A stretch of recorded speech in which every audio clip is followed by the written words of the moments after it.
it. Every week, it seems, the White House authorizes another round of aid. And I'm not just talking about medical or financial assistance. This aid comes in the form of bullets, missiles, tanks, and now cluster munitions, which have been banned by over 100 countries. The war on Ukraine has become a full-on forever war by proxy, and it is lining a whole lot of pockets. But it's not just the Bidens, it's the Democrats and the Republicans. They all seem to be all in on escalating this war as far as they can. So, is there anyone who still wants to avoid what could become World War III? Tonight, I'll show you where the top Republican presidential candidates stand on Ukraine. I'll also follow the money to reveal who the real winners are in this war. Let's just say the fundamental transformation of everything is right on track. Tonight, we've had enough. Which GOP candidates will lead us to war with Russia?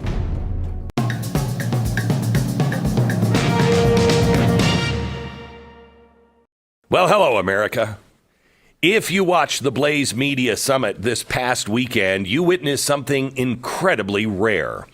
What you saw was something you'd never seen really before. How many times have you seen a presidential debate or a town hall where the candidates never actually answer any substantial questions?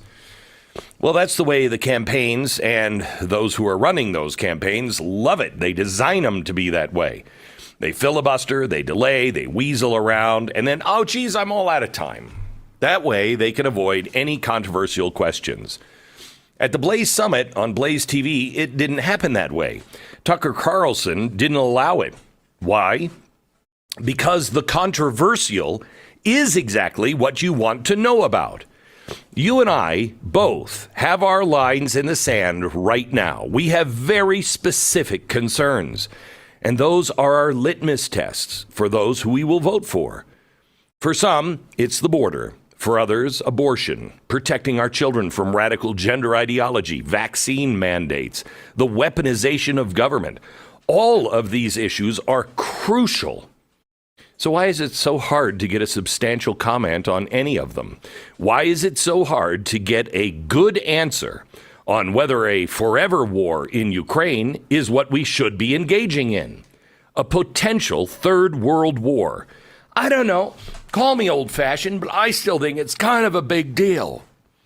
Ukraine has a divided Republican Party. A significant amount want to continue to fund and arm this proxy war. And that is exactly what it is. This is the United States versus Russia. But the battlefield is Ukraine. We just got out of a 20-year war. But then immediately, we entered a new forever war by proxy, and almost no one seems willing to de-escalate. In fact, escalation appears to be the strategy. Later on in the show, I'm going to show you exactly where all of the Republican candidates stand in the Ukrainian quagmire, in their own words, and then you'll have to decide. In the beginning, the Biden administration was all, sure, we'll give them some money and ammunition, but we're not going to give them any tanks or planes. Literally, no joke. He said, yeah, we can't do that because that would be World War III. But today, apparently, it's no longer a concern. We've let them have tanks. We have planes sent to them, and we're giving them longer-ranged missiles. Okay, so what is the consequence? Earlier this week, it appears that Ukraine attacked the bridge that connects Crimea to Russia. These are the kinds of attacks that the Biden administration used to fear would happen if we supplied Ukraine with longer-range weapons. But now, I guess we don't fear that anymore. A little over a week ago, Joe Biden approved cluster bombs to be sent to Ukraine. If you don't know what a cluster bomb is, it is nasty, and that's why over 100 countries have banned them. A cluster bomb opens in midair, releases hundreds of smaller explosives. It carpet bombs an entire area the size of multiple football fields. Now, that doesn't sound exactly discriminate, nor exactly smart technology. And they're telling us what the Ukrainians can do is use them, and they'll use them responsibly. I'm sorry. I don't share that trust. I don't know if we can use them responsibly. Now, this seems crazy for people like you and me, because it is our son and daughter that will have to go out and fight if this continues to escalate.